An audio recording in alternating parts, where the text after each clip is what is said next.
Épître aux Hébreux, chapitre 4. Craignons donc, tandis que la promesse d'entrer dans son repos subsiste encore, qu'aucun de vous ne paraisse être venu trop tard.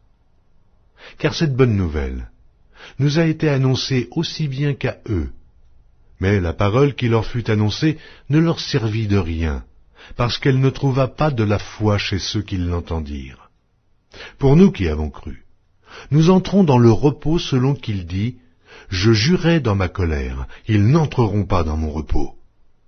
Il dit cela quoique ses œuvres eussent été achevées depuis la création du monde. Car il a parlé quelque part ainsi du septième jour. Et Dieu se reposa de toutes ses œuvres le septième jour. Et ici encore, ils n'entreront pas dans mon repos. Or, puisqu'il est encore réservé à quelques-uns d'y entrer, et que ceux à qui d'abord la promesse a été faite n'y sont pas entrés à cause de leur désobéissance, Dieu fixe de nouveau un jour aujourd'hui, en disant dans David, « Si longtemps après, comme il est dit plus haut, aujourd'hui, si vous entendez sa voix, n'endurcissez pas vos cœurs.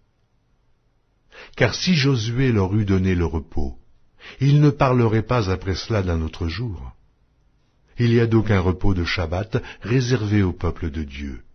Car celui qui entre dans le repos de Dieu se repose de ses œuvres, comme Dieu s'est reposé des siennes. Efforçons-nous donc d'entrer dans ce repos, afin que personne ne tombe en donnant le même exemple de désobéissance. Car la parole de Dieu est vivante et efficace, plus tranchante qu'une épée quelconque à deux tranchants, pénétrante jusqu'à partager âme et esprit, jointures et moelles. Elle juge les sentiments et les pensées du cœur.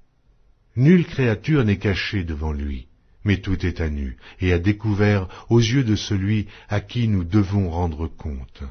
Ainsi, puisque nous avons un grand souverain sacrificateur qui a traversé les cieux, Jésus, le Fils de Dieu, demeurons fermes dans la foi que nous professons. Car nous n'avons pas un souverain sacrificateur qui ne puisse compatir à nos faiblesses. Au contraire, il a été tenté comme nous, en toutes choses, sans commettre de péché. Approchons-nous donc avec assurance du trône de la grâce, afin d'obtenir miséricorde et de trouver grâce pour être secourus dans nos besoins.